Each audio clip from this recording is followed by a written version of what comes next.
bonjour à toutes et à tous, bienvenue dans cette nouvelle vidéo. Et donc on va aborder ensemble dans cette vidéo un sujet qui concerne beaucoup de personnes dans la population, à savoir les reflux gastro-ésophagiens. Donc je vais vous expliquer un petit peu comment ça fonctionne et quelles possibilités vous avez, aussi bien médicales que éventuellement naturelles, pour prévenir ce phénomène ou tout au moins l'atténuer. Alors, il faut savoir que le reflux gastro-ésophageien, qu'on appelle le RGO, est un trouble digestif qui touche au moins 10% des Français adultes de façon fréquente, c'est-à-dire au moins une fois par semaine. Alors ces chiffres sont sans doute sous-estimés, car une partie de la population ayant un reflux ne consulte pas et a recours plutôt à de l'automédication. Il faut savoir que le RGO est plus occasionnel et il va toucher environ 31% de la population en France. Alors, c'est quoi un reflux gastro-œsophagien?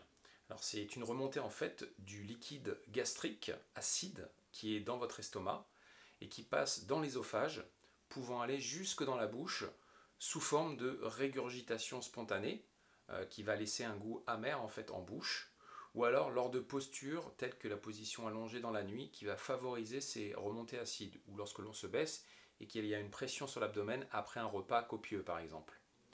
Alors, je vais d'abord vous refaire un petit rappel sur le fonctionnement de votre estomac pour que vous compreniez mieux quel est le mécanisme en place.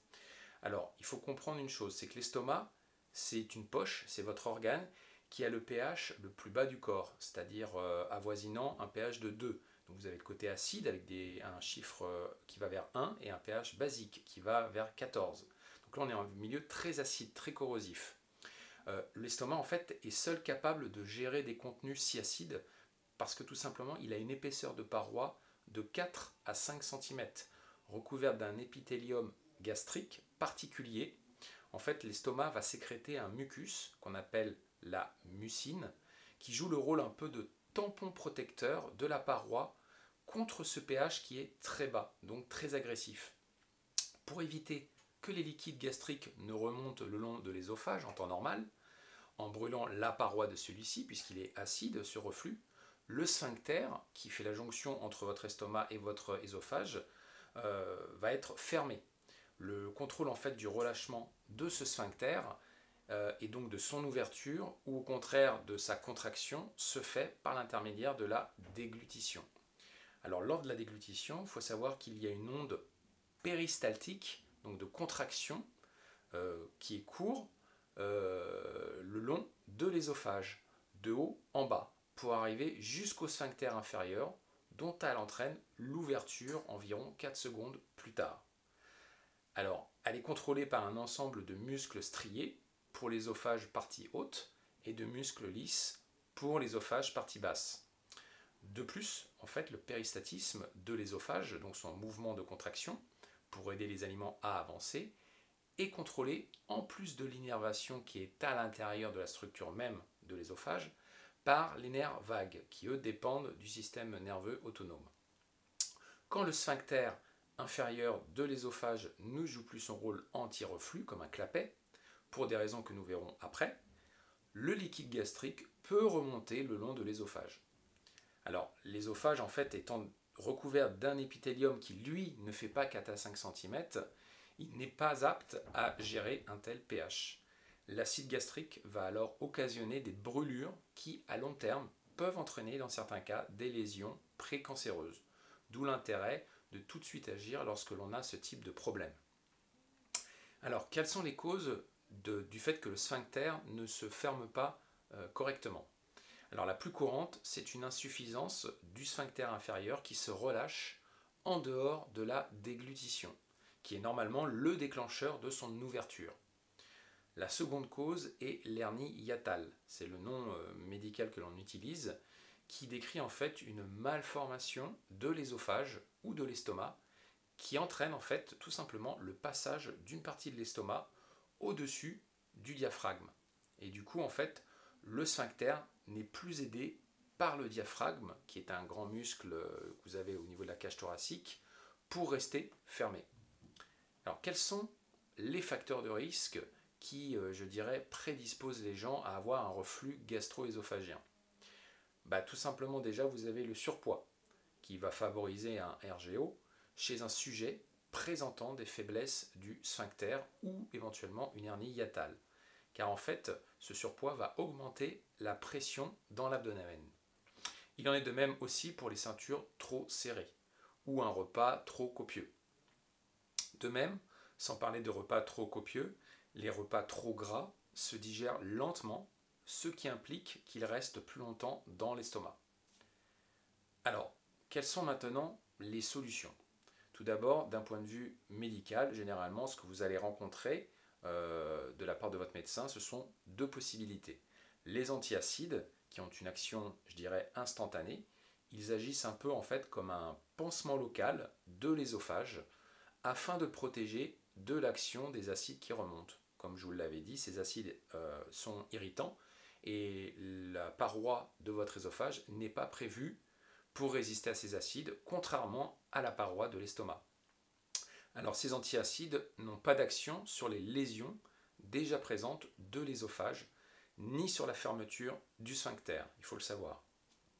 Vous avez aussi une deuxième catégorie de produits, ce sont les inhibiteurs de pompe à protons, qui sont aussi appelés les IPP. Eux, ils agissent plus tardivement.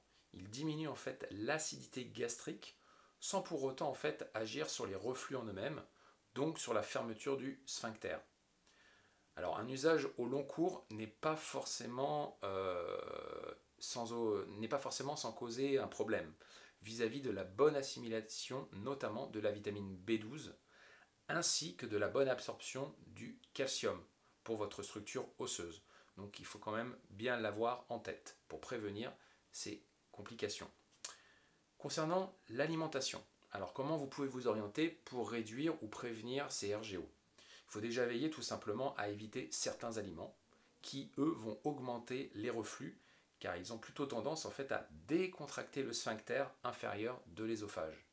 On peut citer notamment la caféine dans le café et le thé, la théobromine qui est un actif naturel dans le chocolat, l'alcool qui en plus est par nature acide, le tabac qui est pro-inflammatoire pour les muqueuses notamment de votre œsophage.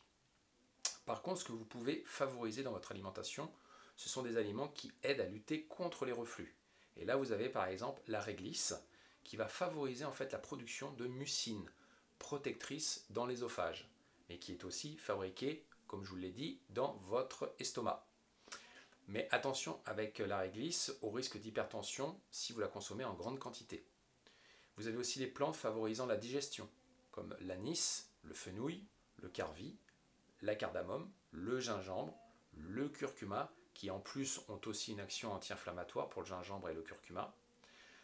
Vous avez la bromélaïne et la papaïne, qui sont deux enzymes digestives, et vous avez la bétaïne sous forme de citrate. Alors, dans le cas où des irritations liées à des RGO sont déjà présentes, il faut en plus de tout cela s'orienter vers une alimentation si possible riche en oméga 3 qui ont des propriétés anti-inflammatoires reconnues et qui donc vont aider en fait à cicatriser plus rapidement votre œsophage.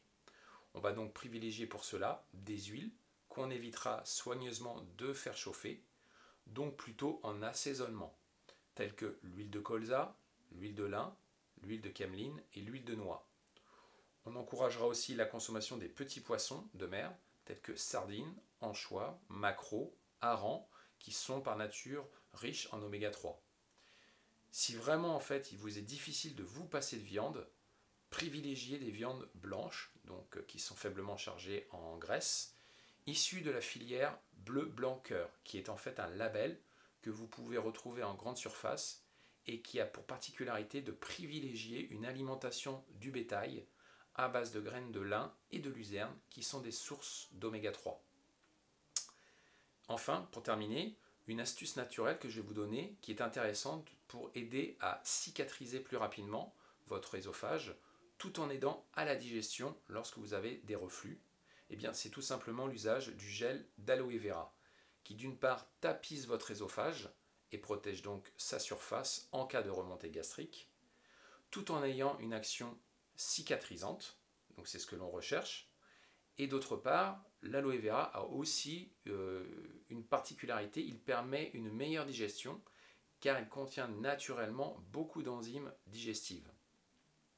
Alors il existe aussi des composés naturels contenus dans les algues qui ont des propriétés protectrices des muqueuses de votre œsophage. On peut parler notamment des alginates. Vous les trouverez très souvent sous la forme de compléments alimentaires. Donc à consommer plutôt juste après un repas, comme les plantes digestives dont je vous ai parlé, anis, fenouil, etc. Voilà, donc j'espère que cette vidéo vous aura plu et je vous laisse mettre en pratique si vous en avez besoin. Bonne journée, ciao ciao.